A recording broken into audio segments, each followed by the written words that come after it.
Olá, bom dia a todos e a todas que estão nos acompanhando. Também muito bom dia aos nossos palestrantes.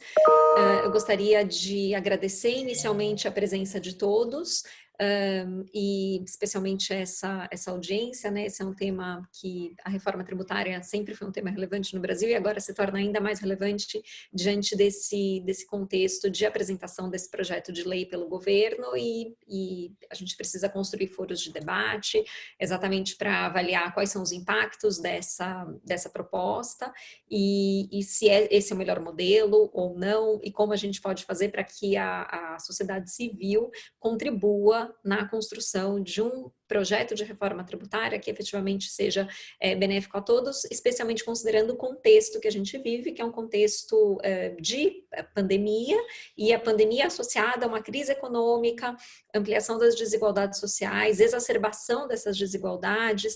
Há muita gente dizendo que esse não seria sequer o momento para se cogitar de uma reforma tributária, e esse evento hoje ele marca um ciclo de debates que a gente vai fazer no contexto da Comissão de Direito Tributário da OAB, exatamente voltado, então, a jogar luzes sobre essas questões. Então, esse é um primeiro evento, e todos esses eventos sempre organizados pela Fernanda Possebon, né, que eu já agradeço muitíssimo a condução do nosso grupo de trabalho na Comissão de Direito Tributário sobre reforma tributária. A gente, em breve, deve ter um outro só focado no setor de serviços, né, no aumento da carga tributária sobre o setor de serviços, depois um outro focado em tecnologia, energia. Então, há diversos pontos que devem ser discutidos, mas o objetivo dessa mesa hoje é tratar desse projeto, né, dessa nova contribuição proposta, de uma perspectiva mais geral, né, exatamente para inaugurar esse debate.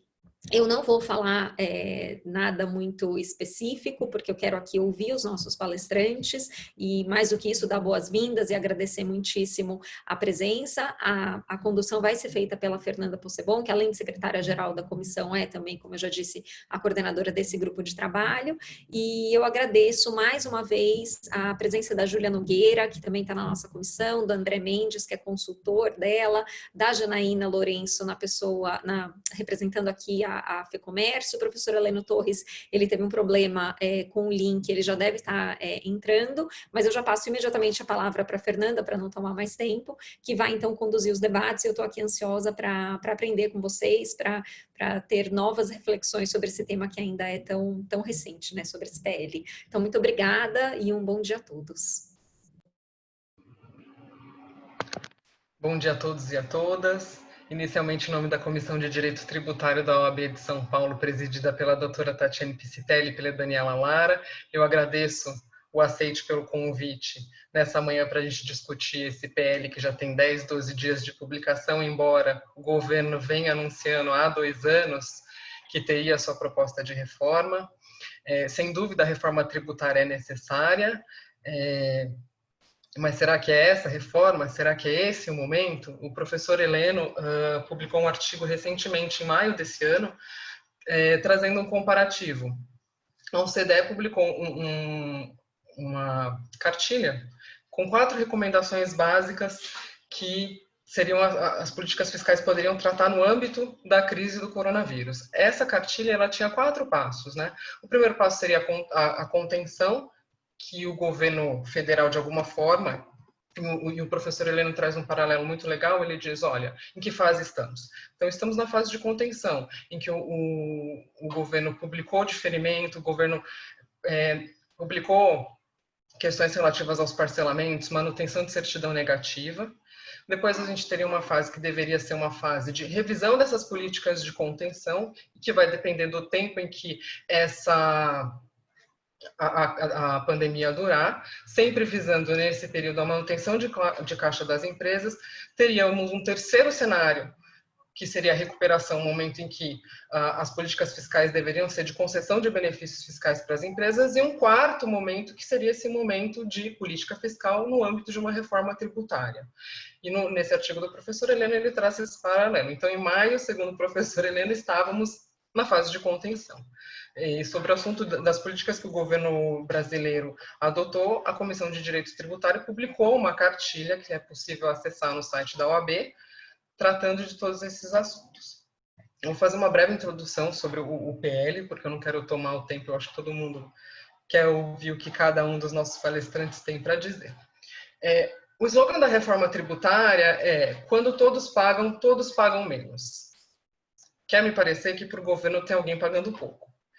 E, em junho desse ano, foi publicado o relatório da Receita Federal dos dados estatísticos. Esse relatório da Receita Federal, ele traz os dados de 2016 a 2018. O que esse relatório nos diz? O que a gente pode extrair desse relatório para fins de discussão de política de reforma tributária? Em 2018, o Brasil tinha 12 milhões e 200 mil CNPJs, dos quais 75%, aproximadamente 9 milhões, são empresas optantes pelo simples, seja microempresário individual. Então, 75%. Empresas no lucro real são 169 mil, que correspondem a 1,38%. E empresas no lucro presumido são 7,20%. A diferença são empresas isentas, imunes do imposto de renda e inativas. Então, temos 7,20% de CNPJs optantes pelo lucro presumido, segundo os dados da Receita Federal, referentes a 2018. Por que disso? Hoje, as empresas que estão no lucro real têm uma carga tributária de PIS e COFINS, alíquota de 9,25%, numa suposta não cumulatividade, e passariam a ter uma alíquota de 12% pela proposta. As empresas no lucro presumido pagam o tributo cumulativo a 3,65%, passariam a ter uma contribuição a 12%. Então, está muito claro que a ideia é atingir a empresa no lucro presumido, que a gente tem um percentual relevante de empresas nesse cenário. Outra curiosidade da proposta é que a proposta houve um fatiamento. Gostaria de ouvir de vocês se uma reforma tributária por partes, em que eu não consigo ver o todo, é bom ou é ruim. Lembrando que uma reforma tributária do todo é muito mais difícil de passar.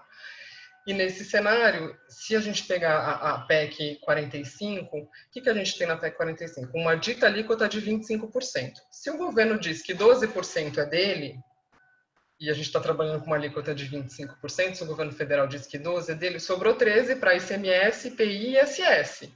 Esse foi o recado para os demais entes da federação. Então, esse é um aumento de alíquota significativa. Queria entender de vocês os pontos negativos, os pontos positivos, se alguma afeta questões de imposto de renda, se para a Federação do Comércio, Janaína, como é que eles estão vendo do comércio, que trata de comércio, serviços e turismo, como é que eles estão enxergando essa proposta do governo, e especificamente quando é em relação às questões das empresas de telecom e digitais. Passo a palavra à doutora Júlia Nogueira. Bom dia a todos. Em primeiro lugar, queria agradecer o convite para participar desse debate, à Comissão de Direito Tributário da OAB, nas pessoas da doutora Fernanda Possebon e Tatiane Piscitelli. Realmente é um debate muito importante, principalmente nesse momento delicado que nós estamos vivendo na nossa saúde e na nossa economia. Né? Então, esse debate é realmente muito importante. Eu parabenizo a Comissão de Direito Tributário por ter iniciado. Com relação ao tema, me coube hoje falar um pouco sobre a questão do fatiamento dessa reforma. Né?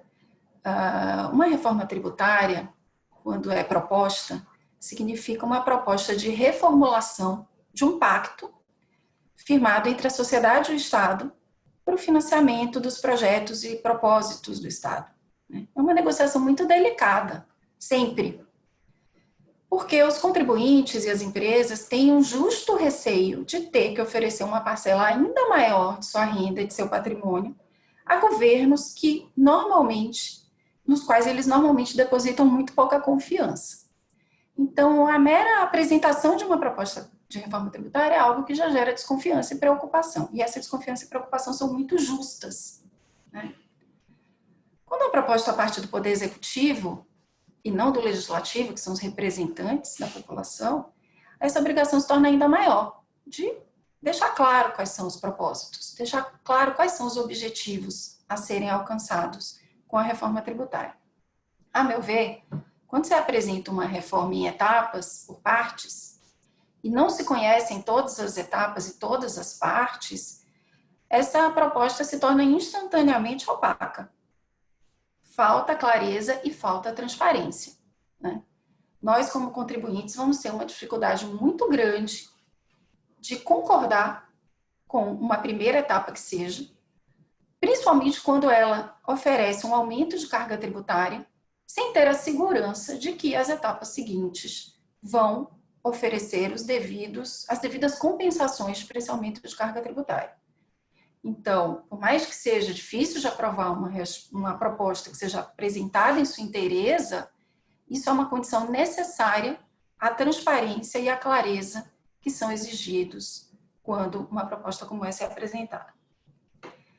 Então, eu vou falar rapidamente aqui da minha visão geral sobre a proposta que está sendo apresentada e, em seguida, falar sobre o pouco que nós sabemos sobre as próximas etapas, para que a gente possa tentar fazer uma avaliação desse todo, né? As principais bandeiras dessa proposta são 3.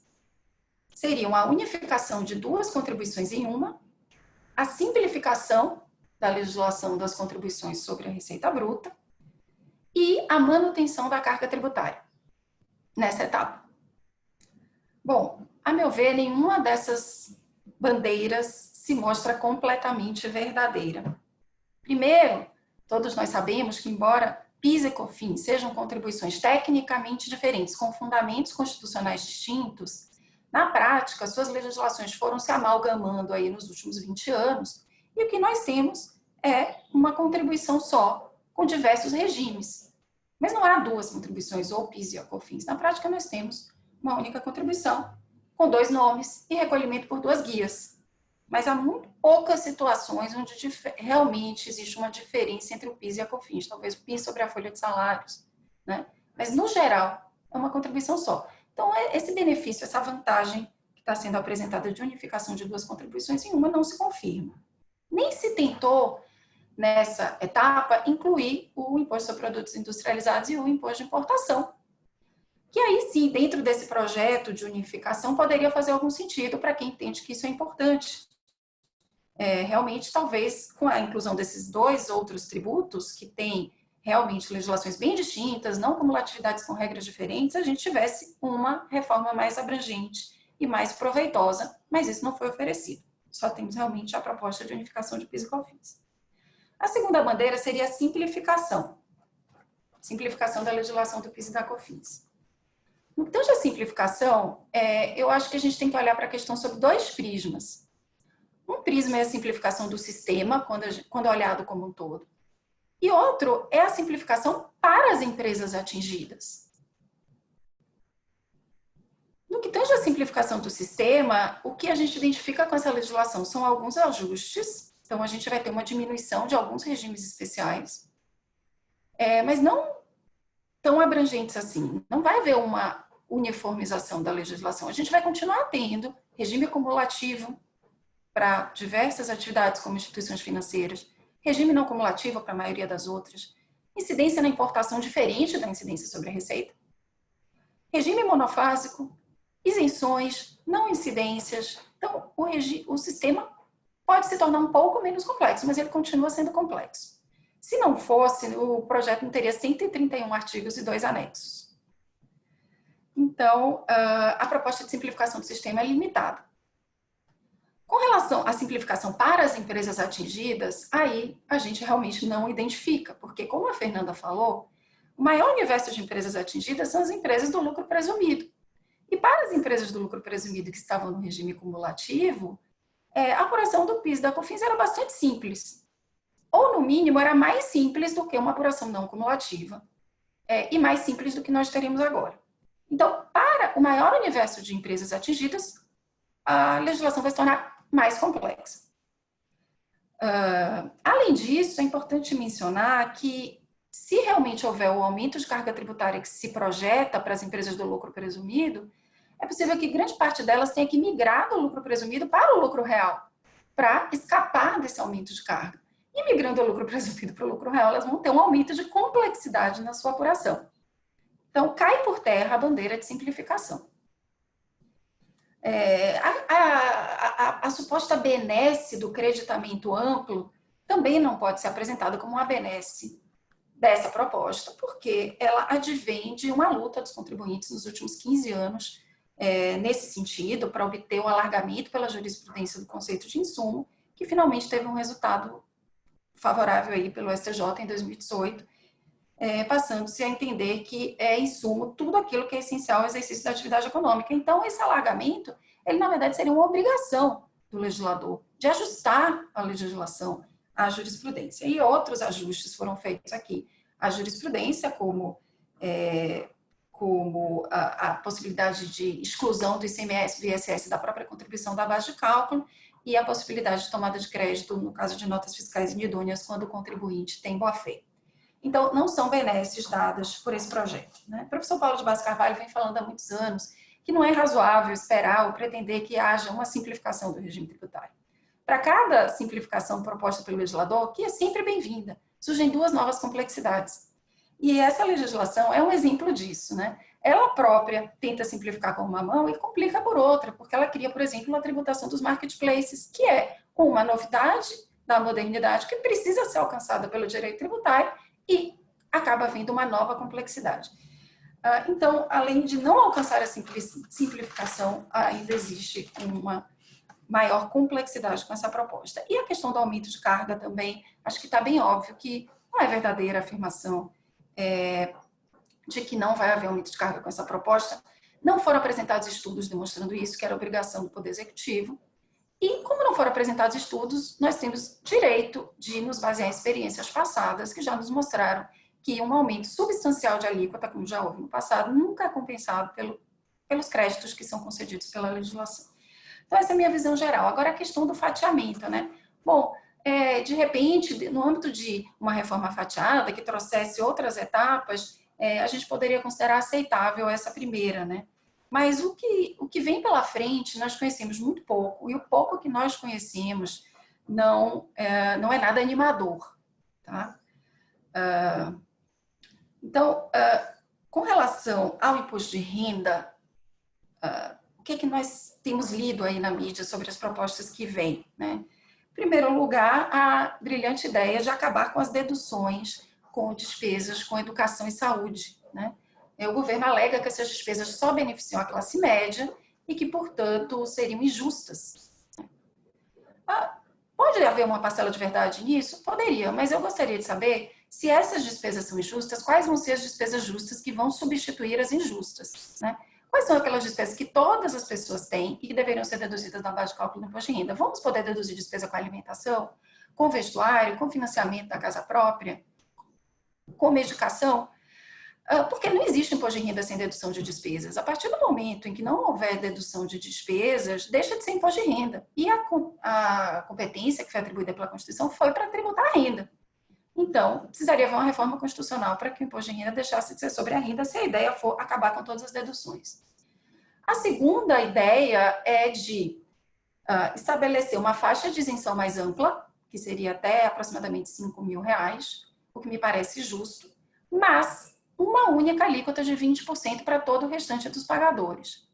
Essa segunda proposta é muito falha, porque ela não prestigia o princípio da capacidade contributiva, que a Constituição também impõe ao legislador, não se trata de uma escolha do legislador, e também o princípio da capacidade contributiva. Então, a partir do momento que nós tratamos todos os pagadores de imposto de renda com uma única alíquota, exceto a faixa de isenção, nós não estamos prestigiando esses princípios. E também não alcança o objetivo de fazer com que, como a Fernanda colocou, a proposta do governo é de que quem paga menos deve pagar mais, porque não estão sendo criadas, não estão sendo propostas alíquotas marginais mais altas, sendo que as alíquotas marginais no Brasil estão entre as menores do mundo. Então, nós não estamos tributando mais quem ganha mais, com uma proposta que apenas aumenta a faixa de isenção e mantém a mesma alíquota para todos os outros pagantes. Ainda no âmbito do imposto de renda, tem a proposta também de tributar dividendos.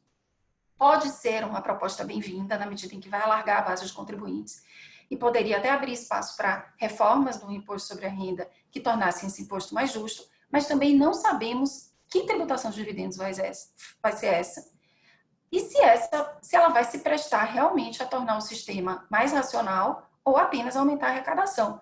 Então, essa dúvida nos deixa temerosos sobre como vai ser a tributação de dividendos, qual vai ser a redução na alíquota do IRPJ. Não existe clareza em nada disso, né? Ainda em relação à tributação da renda do patrimônio, não se vê entre as etapas planejadas a tributação do imposto sobre grandes fortunas, a instituição do imposto sobre grandes fortunas. Existem 20 propostas no Congresso Nacional tratando da tributação sobre grandes fortunas, mas o Ministério da Economia já se demonstrou contrário à tributação das grandes fortunas. Então, parece que realmente a ideia de redistribuir o ônus escolheu como únicas vítimas ou principais vítimas as empresas no lucro presumido, né? E aí, concluindo a minha fala, é que nós chegamos àquela que me parece realmente a característica mais abjeta dessa proposta de reforma fatiada, que é ignorar completamente o fato de que nós estamos vivendo uma pandemia que vai trazer, muito provavelmente, consequências desastrosas para a nossa economia e que vão precisar ser enfrentadas com galhardia, com coragem, pelos nossos governantes. Isso está sendo absolutamente ignorado. Quem mais está sofrendo com a crise e quem mais deve sofrer para sair dessa crise são as empresas médias, que são justamente as que são tributadas pelo lucro presumido e estão sendo escolhidas como vítimas desse pacote. E a classe média, que possivelmente também será uma vítima das alterações no imposto sobre a renda. O que acontece é que novos problemas exigem novas soluções. As soluções que estão sendo apresentadas são velhas, não são as soluções que nós precisamos para esse novo momento que a gente está vivendo, né? Então, a pergunta que eu deixo para a nossa reflexão é: essa proposta fatiada e com os objetivos que ela se propõe serve para enfrentar os problemas que nós necessariamente vamos enfrentar, já estamos enfrentando e vamos enfrentar a partir do ano que vem, se com bastante otimismo nós sairmos rapidamente dessa pandemia? Será que é essa a proposta que nós precisamos? Eu deixo essa pergunta para reflexão. Obrigada, Júlia, pelas suas considerações. Queria lembrar que quando veio as alterações do PIS e da COFINS 2002 e 2003, foi um pleito dos contribuintes. E eu acho que eles foram surpreendidos com a não cumulatividade do PIS e da COFINS, porque ninguém sabia a alíquota. Acabou vindo uma alíquota de 9,25, com uma não cumulatividade bem restrita, e essa é uma preocupação que todos nós temos agora. Quando a gente lê essa proposta esse projeto de lei, o que me chama muito a atenção, artigo 1º, eu tenho mais familiaridade com ICMS e ISS, e a CBS incide sobre as operações com bens e serviços. E traz um monte de conceito de ICMS, a gente está do crédito, discussão do STJ de nota fiscal inidônea, discussão de se entra na base, não entra na base.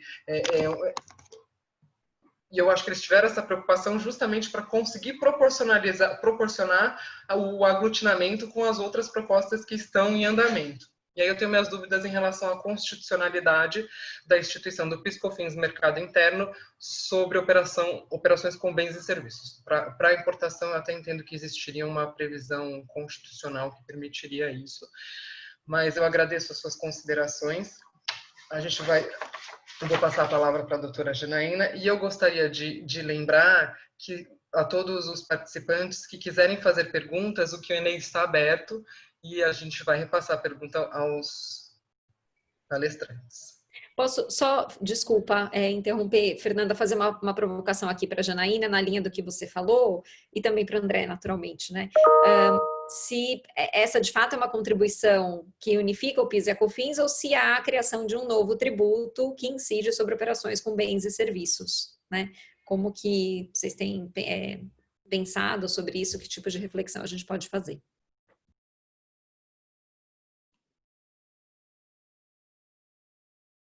posso iniciar? Bom dia a todos e a todas que estão acompanhando essa live. Eu queria muito agradecer primeiramente a doutora Tatiane e a doutora Fernanda pelo gentil convite à FEComércio, também os colegas aqui de painel, doutora Júlia e o doutor André. Dizer que é uma honra estar participando aqui desse debate tão importante, né, para todos os brasileiros, enfim, e trazer um pouco o entendimento da Federação do Comércio do Estado de São Paulo. A FEComércio, ela é uma entidade sindical de grau superior que agrega mais de 100 sindicatos do comércio, serviços e turismo do Estado de São Paulo. Por conta da sua natureza jurídica, sempre acompanhou a reforma tributária, desde a Constituição Federal de 88, né, que a gente fala em reforma tributária. No ano passado, 2019, nós fizemos vários debates na FEComércio, escutamos a opinião dos empresários, do setor de comércio, serviços e turismo, para entender o que eles entendiam, o que eles achavam dessa reforma tributária. E o que a gente conseguiu perceber foi que o ano passado a reforma tributária surgiu com um propósito, que foi justamente o de melhorar o ambiente de negócios do Brasil, alavancar a economia, né, e atrair mais investimentos. Então, o propósito da reforma tributária era esse o ano passado. Nós acompanhamos as propostas que foram apresentadas, a PEC 45 e a PEC 110, fizemos algumas sugestões de aperfeiçoamento a essas propostas, né, de acordo com o que a gente entendia de melhor para o comércio, serviços e turismo. Mas no início desse ano aconteceu esse fato inesperado para todo mundo, que foi a Covid-19, né? E agora nos deparamos com uma outra situação, um outro propósito para a reforma tributária. Hoje as necessidades do empresariado é outra, né? As prioridades são outras. Os empresários estão lutando pela sobrevivência, pela vida mesmo, né? Hoje os empresários precisam de medidas para eles continuarem a atuar. Os empresários passaram mais de 100 dias sem atividade nenhuma, muitos totalmente com as portas fechadas, com exceção daqueles setores essenciais, os demais, principalmente prestadores de serviços, ficaram totalmente inoperantes mais de 100 dias. Cumprimentar o nosso querido professor Heleno, que chegou agora aqui à sala. Bom dia, professor. Posso continuar, Tati? Você prefere? Posso? Tá. Então, o que eu estava falando, professor, é que o ano passado a reforma tributária era vista com os olhos, né, de atrair investimentos, de melhorar o ambiente de negócios, enfim, melhorar o sistema para alavancar a nossa economia. Só que a Covid aconteceu aí no meio do caminho para todo o mundo, né? E mudou a vida, mudou a relação das pessoas, mudou todo o cenário para a reforma tributária. Então, hoje, o que o empresário precisa? Qual é a prioridade do empresário? Hoje, os empresários estão frágeis, estão renegociando contratos, estão precisando de medidas para continuar a atuar como estão atrás de parcelamentos para parcelar suas dívidas, linhas de crédito, que não encontram também linhas de crédito para buscar empréstimos, enfim, e também buscam não serem protestados, né, para não ter problemas maiores aí com seus fornecedores. Enfim, o que a gente tem recorrido ao governo e à administração pública é para essas medidas mais imediatas. E aí a gente começa a se perguntar, uma reforma tributária que venha alterar, que venha mudar todo o arcabouço jurídico tributário que temos hoje, será que ela é oportuna?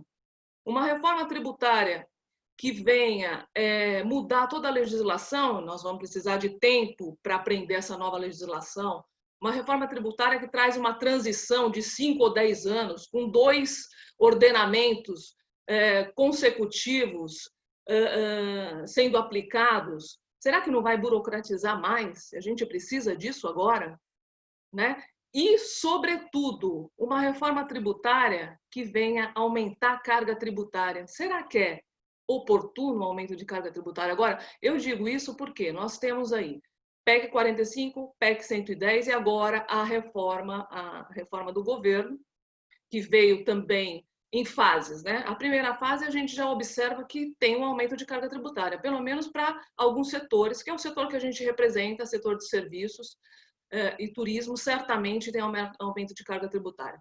A PEC 45 já apresentava aumento de carga tributária para esses setores também. Então, quer dizer, no horizonte, a gente não vê aquela proposta inicial que o nosso presidente da Câmara e do Senado sempre ressaltaram. Não vai haver aumento de carga tributária, vai haver uma manutenção da carga tributária, porque também os entes federados, União, Estados e municípios, também não podem perder a arrecadação. Muito bem. Mas então que os contribuintes não paguem mais imposto. A Federação do Comércio, ela tem como diretriz justamente isso. A gente apoia uma simplificação, a gente apoia a desburocratização de obrigações acessórias, a gente apoia um sistema tributário mais objetivo, mas a gente não apoia aumento de carga tributária. A Federação tem trabalhado com uma proposta até paralela à reforma tributária, que é a simplificação tributária infraconstitucional. Algumas medidas com instituição ou alteração de lei ordinária ou até lei complementar, que venha facilitar a vida do contribuinte, que venha simplificar, que venha desburocratizar algumas medidas pontuais no ordenamento e que não fale também e que não implique em aumento de carga tributária, mas que possa vir a facilitar a vida do contribuinte. Então, nós elaboramos no ano passado 12 medidas para justamente simplificar. A gente chamou de simplificação tributária, mas a gente não fala em alteração na Constituição Federal, né, que requer um quórum qualificado, enfim, toda uma discussão. São pontos que podem ser alterados a qualquer momento, né? Lógico, precisa passar pelo processo legislativo, mas é muito mais simples e chega imediatamente para beneficiar o contribuinte, porque ela vem para simplificar e desonerar. Essas 12 medidas elas foram feitas pelo Conselho Superior de Direito da Federação do Comércio, que é presidido pelo Dr. Ives Gandra da Silva Martins, e tem como composição vários juristas, mas nesse trabalho trabalhou bastante o professor, o doutor Everardo Maciel. Então, a gente defende essas 12 medidas e agora mais fortemente defendemos isso porque entendemos inoportuno uma mudança radical, ampla e ainda que venha ensejar aumento de carga tributária. Pela atual situação, pela crise que estamos passando e sabemos que não é oportuno agora toda essa mudança. O ano passado o cenário era outro, a gente podia discutir isso, a gente apoiava, a gente acompanhava, nós fizemos várias sugestões que entrou como emenda nas PECs 45 e 110 para aperfeiçoar, para melhorar, mas esse ano a coisa mudou, o cenário mudou e agora para o empresário o que eles estão buscando, eles estão lutando pela sobrevivência e acreditamos que uma mudança tão radical não vai beneficiar o empresário, muito pelo contrário. Essa reforma ela pode ser usada até pelos entes para meramente arrecadatório, né? Com fim meramente arrecadatório, uma vez que todos estão precisando de alimentar os seus caixas, né? Todos estão muito ruins depois dessa crise mundial.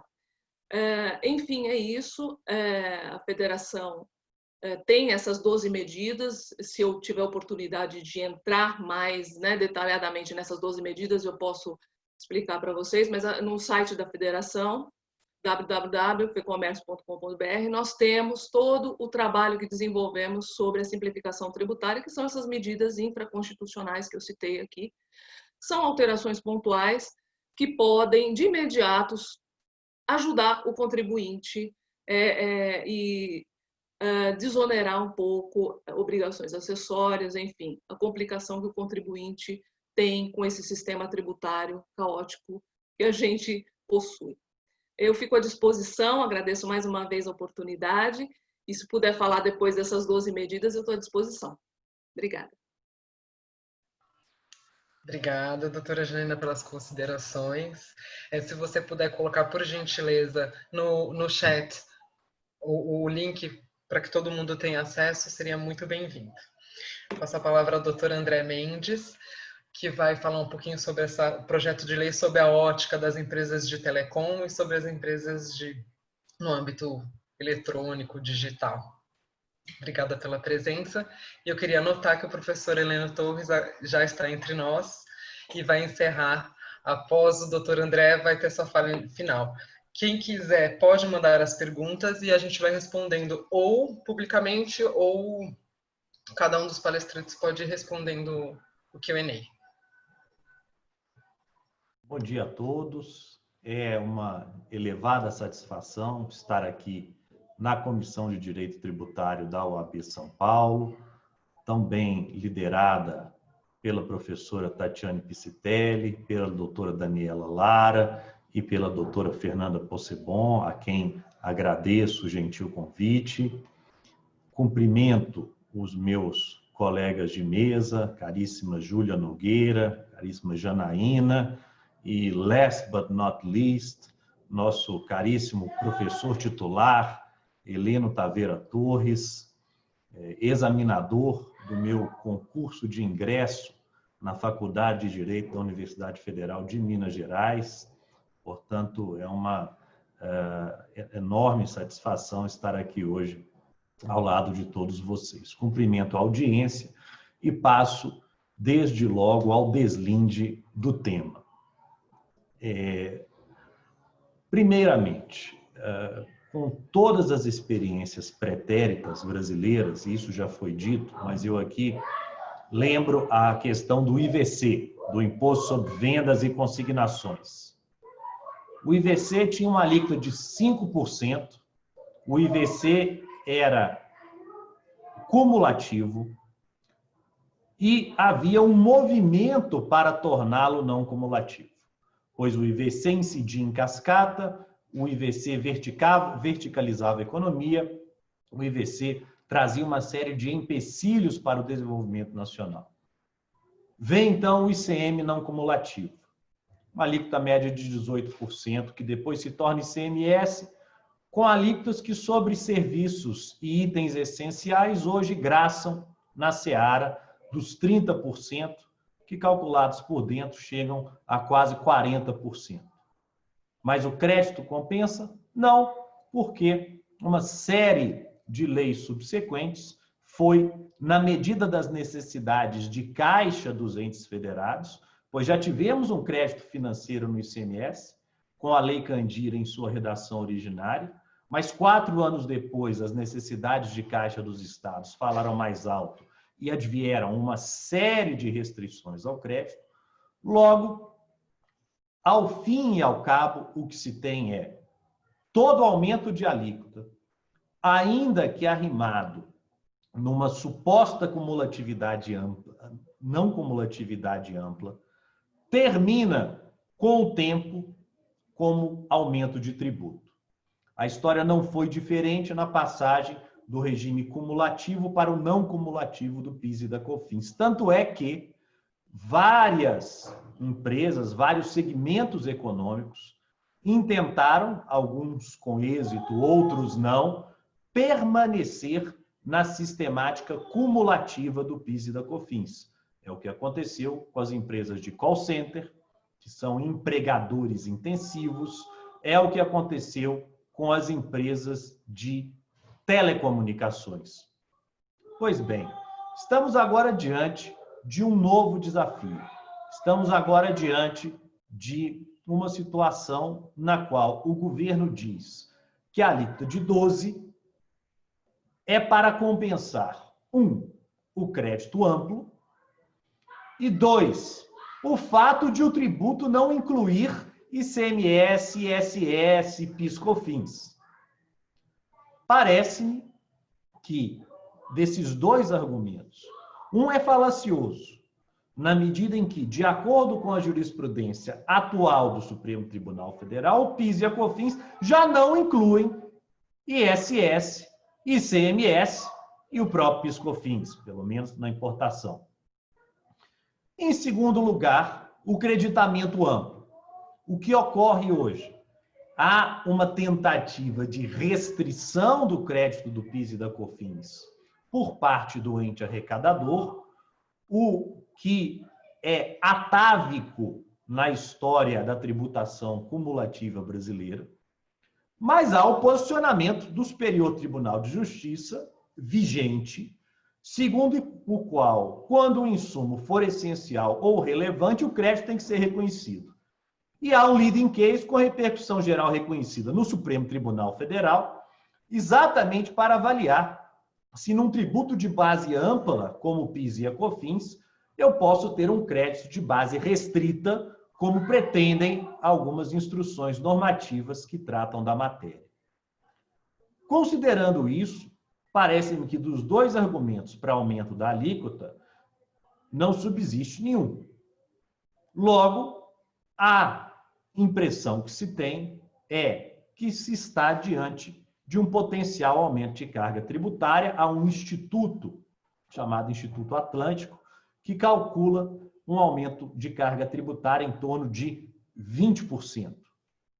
Pois bem, e aqui eu trago à colação uma fala do Winston Churchill, que disse, certa feita, que uma nação que busca alcançar a prosperidade por meio da elevação de tributos terá tanto êxito quanto aquele cidadão que, estando de pé dentro de um balde, tenta levantar o próprio balde usando as suas mãos. Ou seja, aumentar a carga tributária é receita para o insucesso, em especial no momento em que estamos. Prosseguindo na análise, o projeto é de todo ruim? Não. O projeto é a primeira fase de uma reforma tributária? Na minha opinião, o projeto é, do ponto de vista político, altamente estratégico. E é mais ou menos como a história do político mineiro que encontra o seu adversário no aeroporto de São Paulo e pergunta para o outro: para onde você vai? E o outro responde: eu vou para Brasília. E aí ele pensa assim: ele está falando que vai para Brasília, mas eu sei que ele vai para Belo Horizonte conversar com as bases. Então, parece-me que dizer que essa é a primeira de 4 etapas, num tributo que cria em âmbito federal a tributação que a PEC 45 quer criar de forma unificada para todos os entes federados, significa enterrar a proposta da PEC 45, uma vez que essa CBS seja aprovada. Portanto, em minha opinião pessoal, não acredito que haja efetivamente uma reforma tributária em 4 fases, pois os atos concretos são dissociados daquilo que se diz que será feito. Então, partindo da premissa que não estamos diante de uma reforma tributária fatiada, mas sim de uma tentativa de simplificação do PIS e da COFINS, penso eu que é uma simplificação louvável, se realmente atingir o seu intento. Afinal, PIS e COFINS são 2 tributos, substituí-los por um só, com a legislação consolidada em um único diploma normativo, certamente, do ponto de vista técnico, colabora para o manejo das regras de tributação. Agora, é preciso ter certos cuidados. É preciso, por exemplo, preservar a Zona Franca de Manaus, que já foi reconhecida pela Organização Mundial do Comércio como protetiva da floresta amazônica.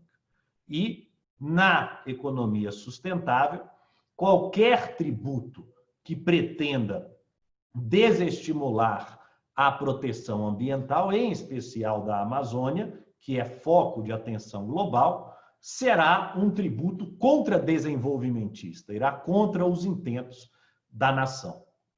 Em segundo lugar, é preciso, obviamente, proteger setores que não têm capacidade contributiva, né? Há no projeto a previsão, né, de isenção para certos segmentos imunes, como igrejas e assemelhados, mas é fato que há uma série de outros segmentos da sociedade que não detêm capacidade contributiva, e a capacidade contributiva não está relacionada com a quantidade de dinheiro que circula na pessoa jurídica, mas sim com o que se faz com o superávit, o que se faz com a sobra, que muitas vezes é simplesmente complementar o papel do Estado, é simplesmente organizar a sociedade civil e não distribuir lucros aos seus acionistas ou cotistas. Feitas essas considerações, passarei, também sem delongas, à terceira e última observação, agora sim, mais específica sobre as empresas de telecomunicação e sobre o setor de tecnologia. Primeiramente, as empresas de telecomunicação pagam PIS e COFINS com alíquota no regime cumulativo, de 3,65%. Acho que a pandemia deixou claro para todos que as telecomunicações são tão essenciais quanto a energia elétrica nos dias de hoje. Só que, tal e qual a energia elétrica, as telecomunicações sofrem com alíquotas de ICMS na casa de 30% calculadas por dentro. Muitos estados também criam fundos para combate à pobreza, o que é extremamente louvável, mas fundos esses que muitas vezes incidem sobre energia elétrica e telecomunicações, elevando a carga tributária que toda a sociedade suporta. Pois bem, em um setor que já paga ICMS por dentro, na faixa de 35%, 40%, em um setor que já paga contribuições setoriais de 1,5% sobre o valor da receita, FUST e FUNTEL, contribuições que deveriam ser utilizadas pelo governo para universalizar as telecomunicações. Mas das dezenas de bilhões de reais arrecadadas desde a criação dessas contribuições, no início dos anos 2000, tem-se notícias de que menos de 15 milhões de reais foram investidos nessa universalização. Ou seja, existe dinheiro carimbado, existe dinheiro pago pelas empresas de telecomunicação há 2 décadas que poderia ter sido utilizado, por exemplo, para aparelhar todas as escolas públicas, todas as universidades públicas do Brasil com sistemas de telecomunicação de primeira linha, e não foi feito. Não foi feito, pois há um entendimento do Supremo Tribunal Federal de que o que não se pode fazer com recurso carimbado é predestiná-lo, é utilizá-lo em outros fins. Mas a adestinação do recurso, a sua mera manutenção na contabilidade pública, sem o seu investimento, não seria a priori inconstitucional. Entendimento esse que me parece estar a merecer revisão. Dito isso, indago às senhoras e aos senhores, como consumidores de serviços de telecomunicação. Ao passar de 3,65% para 12% a alíquota do PIS e da COFINS sobre esse segmento, ainda que haja crédito sobre aquisições, mas considerando que essas empresas são empregadoras intensivas, então o crédito é só quando há incidência na etapa anterior, né, e pessoa física não paga CBS, não pagará se vier a ser aprovado o projeto, não há dúvida alguma que a carga tributária vai, no mínimo, dobrar. E o que ocorre com as empresas de tecnologia? Porque é preciso fazer essa segregação. Existem empresas de telecomunicação, que são aquelas que têm obrigações regulatórias perante a Anatel, que só podem agir mediante concessão ou autorização governamentais, que têm metas de qualidade, metas de universalização, e que têm um CAPEX extremamente elevado, na medida em que, para criar uma empresa de telecomunicações, não basta ter um computador e uma garagem no Vale do Silício, como ocorre com as empresas de tecnologia em geral. Para criar uma empresa de telecomunicações, para além da autorização governamental brasileira, é preciso um elevado investimento em capital. É um setor de capital intensivo, com passagem de cabos de fibra ótica, com o uso de rede satelital de baixa altitude para localidades onde não há alcance das telecomunicações. Então, eu tenho o setor de telecomunicações com CAPEX elevado, carga tributária que equivale hoje a metade do seu faturamento, e que teve, com tudo o que ocorreu nos últimos anos, uma perda de valor extremamente considerável. E trago aqui dados econômicos. Em 1999, 50% do Ibovespa era formado por índices de empresas de telecomunicação. Hoje, o índice do Ibovespa, que reúne as principais empresas da nação e que tem participação da Petrobras, Vale, todas as grandes empresas, mas tem o setor de telecomunicações responsável por apenas 4% do seu total. Por que isso aconteceu? Isso aconteceu porque se tornou um setor caro de investir e com retornos cada vez mais baixos e tributação cada vez mais exacerbada. Ao contrário do setor de tecnologia. Do setor de tecnologia, onde, com baixíssimos investimentos em CAPEX, com desnecessidade de autorização governamental, com desnecessidade de cumprimento de metas de qualidade, criam-se impérios do dia para a noite. E um exemplo disso é esse software Zoom que estamos todos utilizando aqui no atual momento.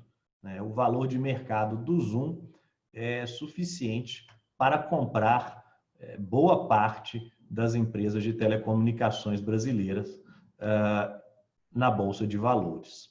Portanto, é preciso, e acho que a CBS tem um mérito nisso, é preciso olhar com mais cautela para a tributação do segmento de tecnologia, pois é neste segmento que está a verdadeira capacidade contributiva em 2020. É neste segmento em que há baixos investimentos, não há necessidade de compra de ativo imobilizado de alto valor. É nesse segmento em que robôs substituem cada dia mais os programadores. E é esse segmento que tem uma ação negociada muitas vezes a 100, 150, 200 vezes o lucro que essa ação trará para a companhia. São exemplos, há pouco mais de 2 anos, perguntava-se qual seria a empresa a valer $1 trilhão no mercado. Hoje a Apple já vale 2, a Amazon nem se fala. Portanto, ao pretender tributar as empresas que se posicionaram nesse ramo e hoje atuam como intermediárias na revenda de bens, marketplaces, ou chame-se como quiser, parece-me que a CBS tem um mérito. Parece-me que a CBS tem um mérito, pois ela olha para empresas né? E no Brasil temos exemplos na Bolsa de Valores brasileira de empresas que valiam menos de R$ 2 a ação e que hoje já valem R$ 60 apenas porque investiram em tecnologia no varejo, em vez de seguir o modelo anterior, o modelo tradicional. Se o que vale ao algoritmo, é preciso tributar quem faz uso dele para auferir receitas. E, já caminhando ao fim, para que todos possamos ouvir as palavras do nosso mestre, professor titular, Heleno Taveira Torres, eu me lembro de uma frase que foi dita certa feita por Ronald Reagan, que define o papel do Estado na economia. Ronald Reagan dizia o seguinte: se algo se move, o Estado tem que tributar. Se algo se move muito rápido, o Estado tem que regular. Agora, se esse algo, e o algo são os negócios, parou de se mover, é hora de dar um subsídio. Então, eu deixo a indagação às senhoras e aos senhores. Aumentar a carga tributária em agosto de 2020, num cenário que dispensa comentários adicionais, não é dar um subsídio. É fazer o oposto daquilo que os nossos negócios necessitam e ainda, a meu ver, de forma técnica, em um imposto que diz ser sobre bens e serviços, mas que só encontra na Constituição respaldo para ser sobre receita, porque a competência para tributar bens e serviços é dos estados e dos municípios, sendo a União competente para tributar tão somente ao ferimento de receitas, o que é uma outra discussão. Essas seriam, então, Tatiane, as minhas considerações iniciais.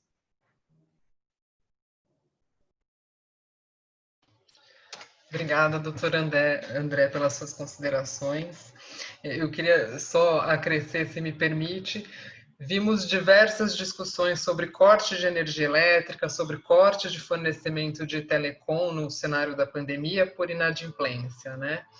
E o governo salva só para o regime de caixa quando, nesse projeto de lei, na prestação de serviços e no fornecimento de bens, a administração pública direta. Então, continuamos no regime de competência somente, ou seja, vou antecipar, que é um problema de fluxo de caixa que está todo mundo, antecipa o tributo. A única hipótese em que ele salva seria no fornecimento a ele mesmo, reconhecendo o mal pagador que todos nós sabemos que quem presta serviço para o governo sofre, né? Muito obrigada. Eu passo imediatamente a palavra ao professor Heleno e agradeço pelo aceite do convite em nome da Comissão de Direito Tributário da OAB São Paulo. Muito obrigado. Muito obrigado, Fernanda. É um prazer estar aqui. Quero agradecer também a nossa presidente querida, a professora Tatiana Pittitelli, que sempre promove excelentes eventos, grandes debates, exatamente pela qualidade da sua síntese acadêmica sobre todos os grandes temas nacionais. E também saudar aqui a Júlia Nogueira, faz tempo que não a vejo. Prazer, Júlia, estar aqui com você.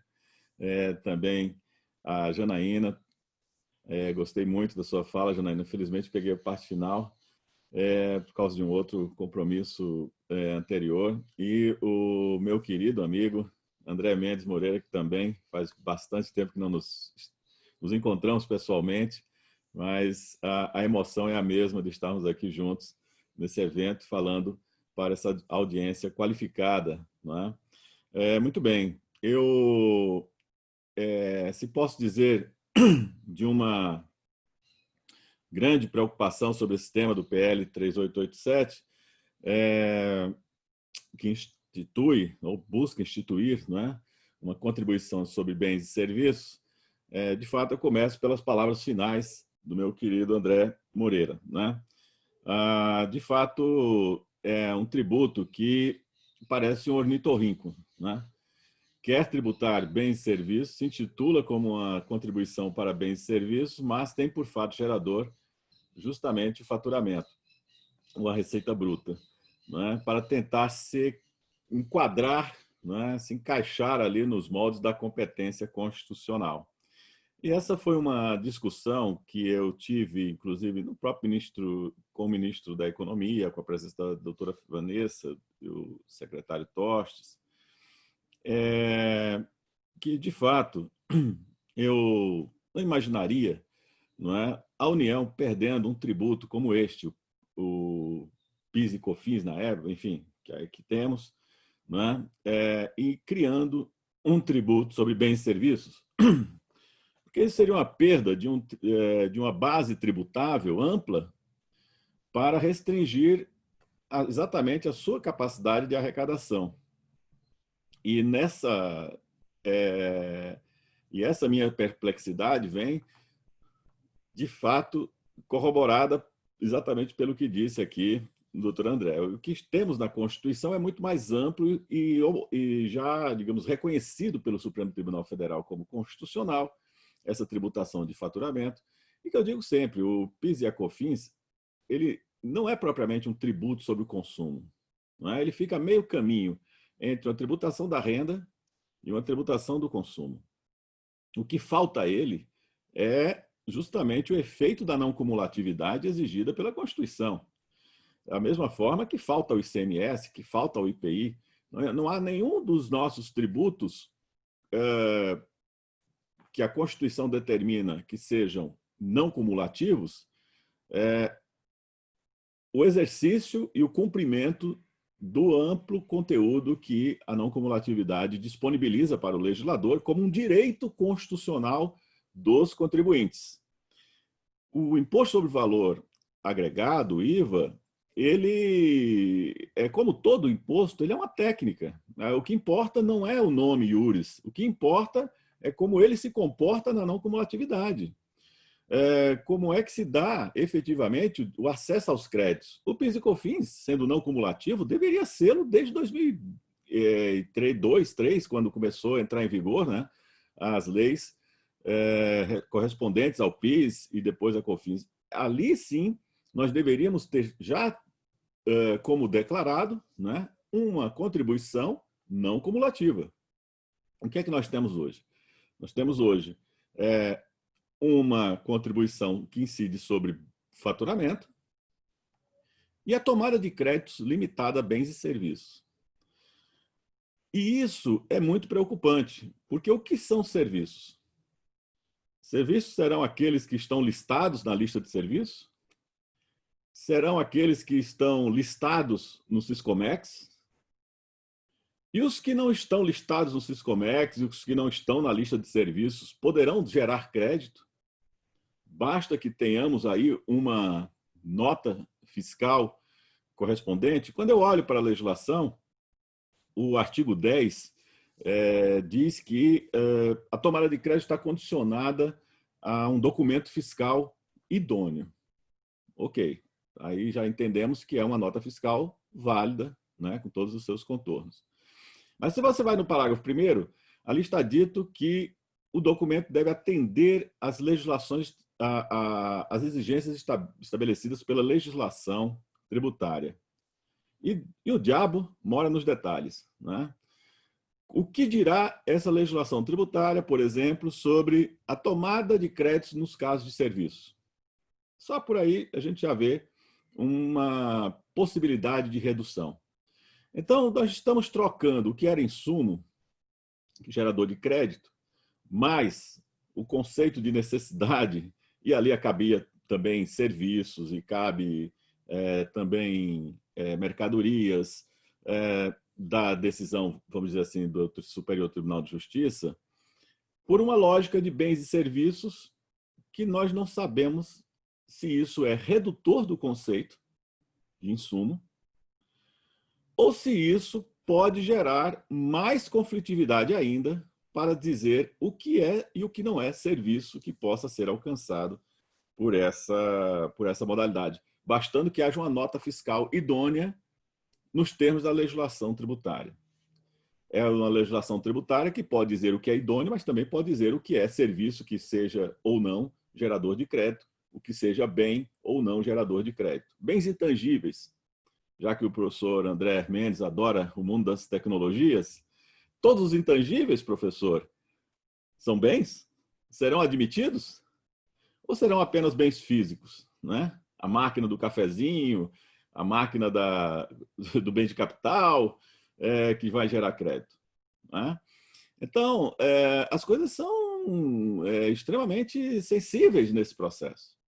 Eu dei dessas lives na sexta-feira, falava sobre as entidades de educação privada, né? As maldades com a educação privada não são desprezíveis, né? Você acaba com o lucro presumido, acaba com o modelo não cumulativo, com o modelo cumulativo de tributação do PIS e da COFINS.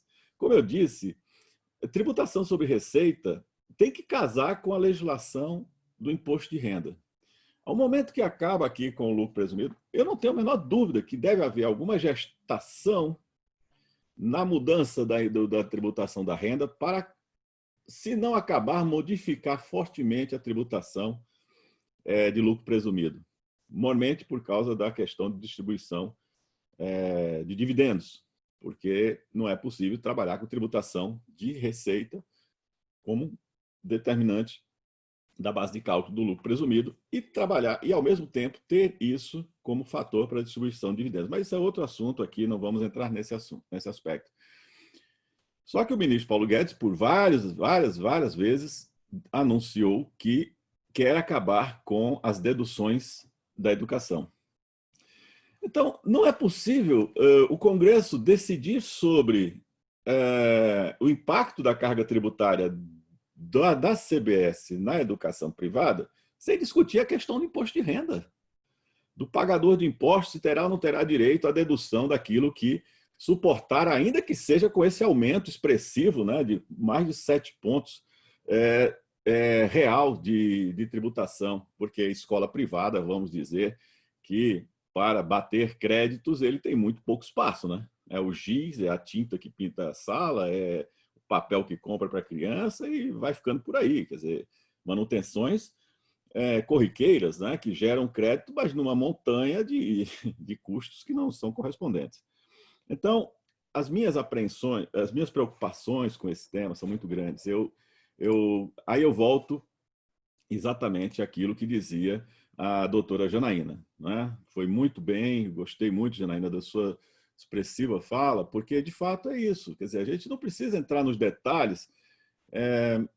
Eu também tratava numa outra live, alguém dizia assim, professor, mas nossa empresa ainda não começou a fazer contas, devemos começar a fazer contas?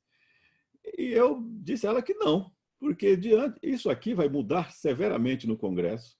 Nós não sabemos quais serão os avanços que a comissão dará para a discussão da PEC 45/110, não é? E eu sou muito cético que num semestre eleitoral, semestre não, né? Praticamente temos aí mais 3, 4 meses para terminar o ano, vamos dizer assim, legislativo, porque no final tem discussão de orçamento público, nós temos pesadas questões legislativas aí para serem tratadas nesse período, fim do auxílio emergencial, que eu quero ver como é que onde vão achar dinheiro para pagar essa continuidade de auxílio emergencial, porque não tem. Eu que sou professor titular de Direito Financeiro, só tenho visto déficit. Não há mais espaço para isso. Então, a crise tende a aumentar, né? E todo esse processo, além do orçamento, além de tudo isso, aprovar uma PEC, o brasileiro está esperando uma reforma tributária para 1º de janeiro de 2021. Se o Congresso Nacional e o governo disser que só vão apresentar alguma coisa e aprovar alguma coisa em 2021, isso só vai entrar em vigor em 2022, né? Então, porque nós temos o princípio da anterioridade. Pelo princípio da anterioridade, criação ou aumento de impostos tem um prazo anual, né? Ou seja, só entra em 1º de janeiro do exercício seguinte, não anual, mas digo do exercício posterior. E no caso das contribuições, o máximo são os 90 dias, enfim, mas tem toda a legislação legal que deve ser ainda elaborada, etc. Ou seja, isso leva um tempo. A própria legislação estabelece 180 dias, né, como prazo de transição. Quer dizer, tudo isso só vai entrar em vigor no final das contas. Se não for aprovado ainda esse ano, só entrará em vigor em 2022, que é o ano eleitoral. E aí você vai me dizer que o governo vai fazer reforma tributária em 2022? Vai conseguir fazer mudanças com aumento de carga tributária, ajustes, etc., em 2022? Impossível. Então, ou seja, ou faz esse ano ou não tem o que fazer. E aí eu corroboro o que disse a Janaína. O que tem que ser feito é uma reforma emergencial. Eu estou dizendo isso desde o início. Não é porque eu seja contra as pessoas, ou que seja... Eu adoro todos os que trabalharam nesse projeto do CBS, eu adoro todas as pessoas que integraram essas comissões. Eu rendo minhas homenagens à doutora Vanessa, porque tem feito um trabalho, uma dedicação enorme a tudo isso. Mas eles estão querendo algo que conflita com a realidade. A realidade é de empresas que estão parando, né, André? Naquela sua analogia com... E não, a economia está parando. Então, nós precisamos de combustível para estimular, para fazer esse Brasil voltar a produzir, aumentar a renda, emprego, etc. E aí, por isso, uma reforma tributária teria que ser emergencial e estimulante. Nós precisamos resolver os graves problemas que esses tributos têm, dar a eles não cumulatividade, porque eles não têm, o CMS não é cumulativo integralmente, o PIS e a COFINS não é não cumulativo, o IPI é um arremedo de imposto, porque ele se tornou um monstro tal qual o ICMS, devastam a economia, a indústria, o comércio, e é aí que eu acho que nós precisamos disso. Tem um projeto aqui, o Simplifica Já, que o nosso querido Alberto Macedo tanto divulga. Eu gosto muito desse projeto, apoio esse projeto, porque ele vai na linha do que eu penso. E não quero dizer que a CBS não seja. A CBS vai muito na linha do que eu penso. Ela pode ser uma boa mudança para o PIS e COFINS. Eu não a desmereço. Ela pode ser aprimorada, muito aprimorada, eu diria, ajustada, inclusive na alíquota. Não é? E se revista nessas questões todas, eu não tenho problema nenhum que ela seja aprovada. Pelo contrário, eu celebro o fim dos impostos, eu celebro a expansão da não cumulatividade. Eu acho excelente a questão de toda a forma de simplificação, de redução dos impostos, das diversas incidências. Eu acho tudo isso fantástico. Eu não tenho nada contra a CBS. Eu só acho que no modelo como está apresentada e com as restrições que se evidenciam para serem resolvidas por legislação infralegal, realmente ela abre um espaço de dúvidas suficiente para ajustes técnicos nos seus artigos e dispositivos em geral. Então, minha sensação é de que nós podemos, sim, prosseguir com com um modelo como esse, podemos ajustar realmente a CBS, mas também fazer isso olhando para o que vai mudar no imposto de renda. Porque tributação de faturamento e o mesmo faturamento é base de cálculo das receitas que vão compor o lucro. Então, nós não podemos fazer mudanças do imposto de renda descasados da tributação sobre o faturamento. É porque isso evidencia, claro, eventuais aumentos de carga tributária que podem ser em dobro para certos setores. Por exemplo, fim das deduções, no caso de educação, repercute em quem? No pagador de impostos, que também tem o ônus de educar os filhos e buscar escola privada. Então, é como se houvesse um agravamento e uma majoração sobre aquela mesma base tributável. Não é? Isso aí não se discute, eu acho que isso é muito óbvio. Agora, tudo mais, eu acho que assim, é uma mudança qualitativa boa. A técnica, eu não tenho, assim, no geral, se eu olho para a técnica adotada nesse PL 3887, eu digo que ele, ajustado em diversas passagens, ele é favorável, né? Ao acabar com certos regimes especiais que eram muito ruins, era uma coxa de retalhos, né? O PIS/COFINS é uma coxa de retalhos. Ao manter a Zona Franca de Manaus incólume, ao preservar as bases ali alguns incentivos importantes e também deixar claro que estão excluídos os impostos incidentes nas operações na formação da base de cálculo. Acho que tudo isso contribui, né? Eu só tenho pena daqueles que ganharam a ação no Supremo e não vão levar, porque essa lei vai literalmente acabar com a tese, né, da exclusão desses tributos na base de cálculo, e vai ficar uma tese para o passado. Mas aí eu acho que o que importa é a concretização, digamos assim, da ideia e do parâmetro. A contribuição não pode incidir sobre outros impostos. Professora Tatiana, eu agradeço o convite honroso. Professora Fernanda, muito obrigado, você sempre fazendo eventos maravilhosos. Você está junto aí com a doutora Tatiana, que tem feito dessa comissão aí um momento muito bacana da nossa OAB, né, em grandes discussões dessas questões tributárias. Parabéns, parabéns aos meus colegas. Eu talvez, Tatiana, não consiga ficar ao final para a gente continuar nas perguntas todas, mas eu virei aqui as iniciais e eu, infelizmente, depois tenho que sair para um outro compromisso, tá bom? Muito obrigado a todos, viu? Obrigada, professor Heleno, pelas considerações acerca do CDS. Já discutimos muito na OAB sobre reforma e, sem dúvida, há uma necessidade de reforma tributária. É essa reforma que a gente precisa nesse momento? Então, as coisas vêm se agravando. Antes a gente se perguntava, era a PEC 45, era a PEC 110, o que podia melhorar? Dava para melhorar. Hoje eu acho que a gente tem um segundo ponto. É o momento dessa reforma? E aí eu queria fazer um questionamento sobre um artigo que o professor escreveu na Folha de São Paulo, dizendo, olha, segundo a OCDE, há 4 etapas a serem cumpridas em resposta ao coronavírus, à pandemia, do ponto de vista tributário e fiscal. Nesse artigo de maio, o professor fez um paralelo com o Brasil muito bem escrito, e nós estávamos na fase de contenção, né?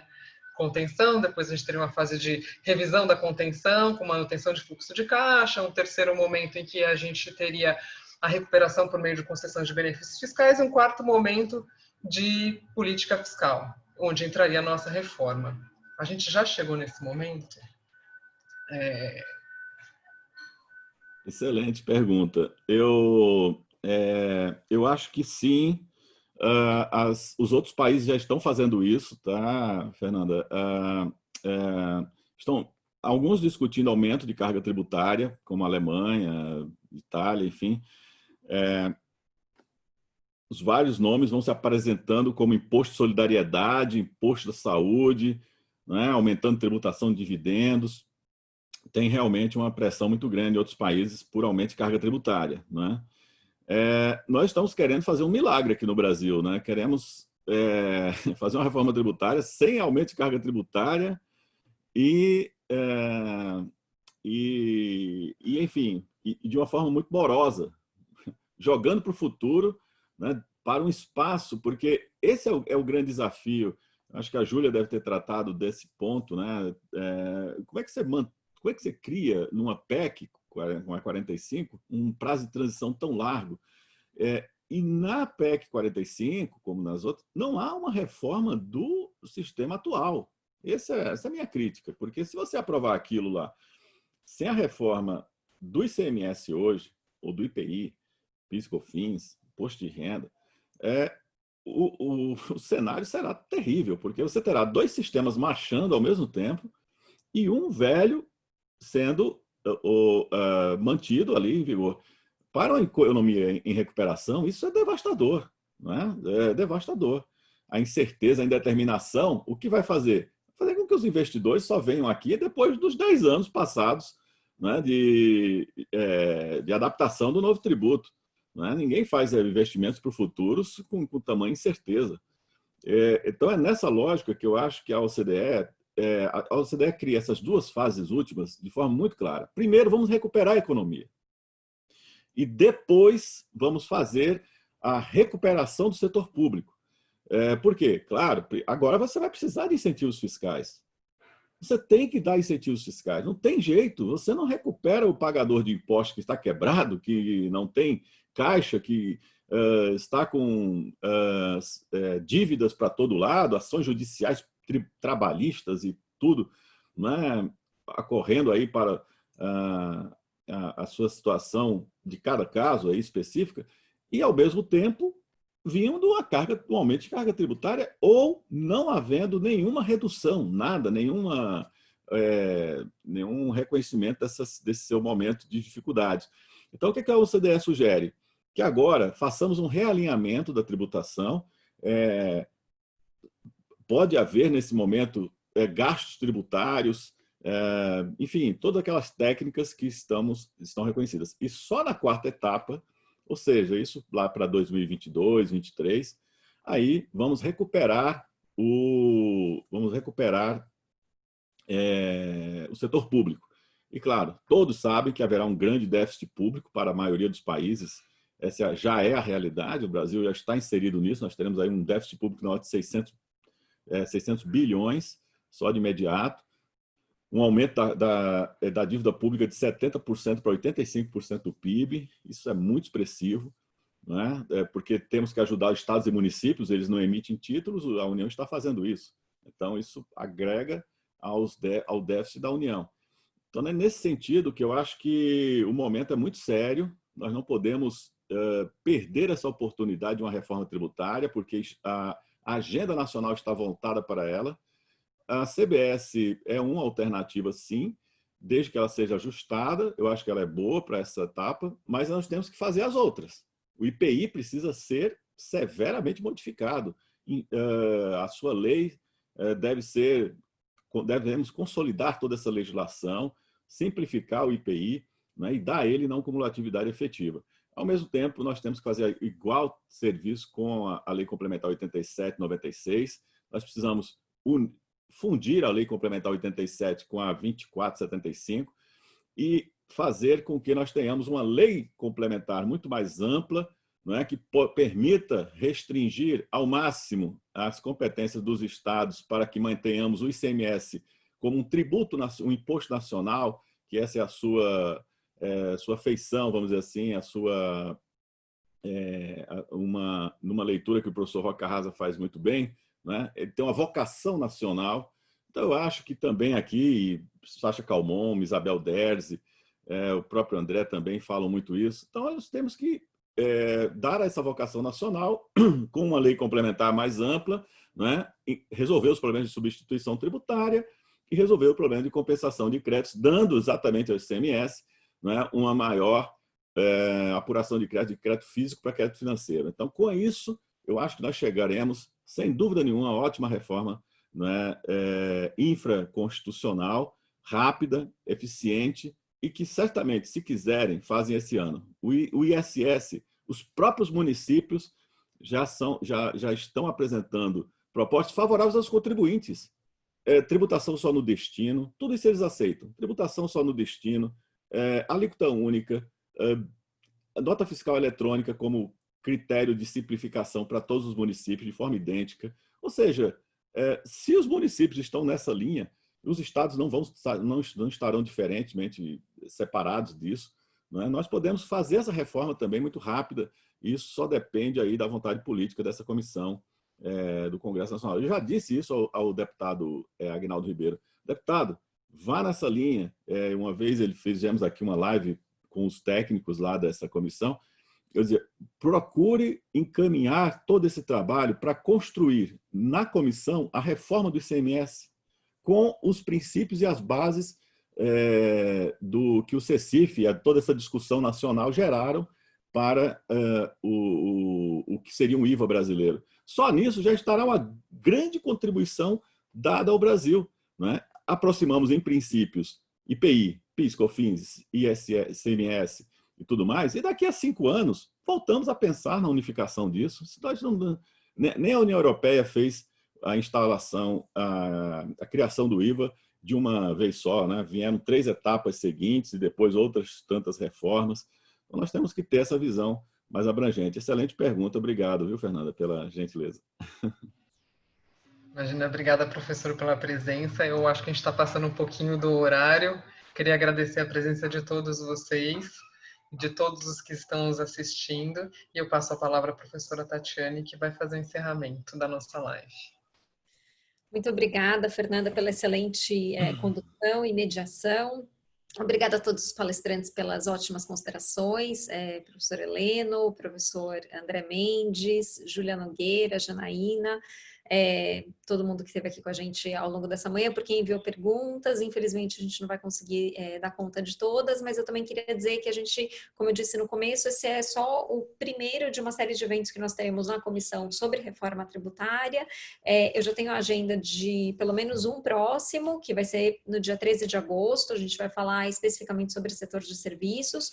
Acompanhe as nossas redes sociais no LinkedIn, Facebook, Instagram, para se interarem dessa agenda, mas no dia 13 a gente vai discutir, então, os impactos da reforma tributária no setor de serviços. No dia 28/8, ainda que não tenha uma relação direta com a reforma tributária, tem uma relação com política tributária, a gente vai discutir preços de transferência e o fato de que a Receita Federal abriu uma consulta pública para que pessoas colaborassem, né, na elaboração das novas regras em alinhamento com a OCDE. A gente vai ter 2 eventos para discutir essas colaborações. Já temos vários confirmados. O primeiro deles vai ser dia 28 de agosto, depois a gente vai ter um próximo em setembro. E até o final de agosto, além dessa discussão sobre o setor de serviços, a gente ainda vai ter um debate sobre os impactos da reforma do CBS especificamente, ou da CBS, desculpem, no setor de energia e também no setor de telecom.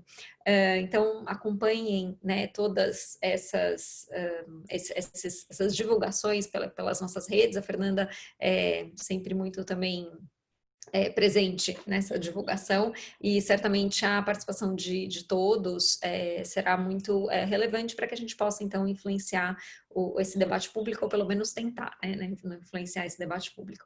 Então, eu agradeço muitíssimo a participação de todos. Eu só queria dizer para os participantes que vocês receberam agora uma mensagem pedindo uma espécie de avaliação, não do evento, mas da própria comissão de eventos da OAB. Se vocês pudessem preencher o formulário do Google, a gente agradeceria muito, porque isso colabora com o aperfeiçoamento dos eventos que são realizados. Então, muitíssimo obrigada a todos que estiveram com a gente essa manhã e um bom dia a todos e até a próxima. Tchau, tchau. Um bom dia a todos. Bom dia, obrigada mais uma vez. Bom dia a todos, obrigada.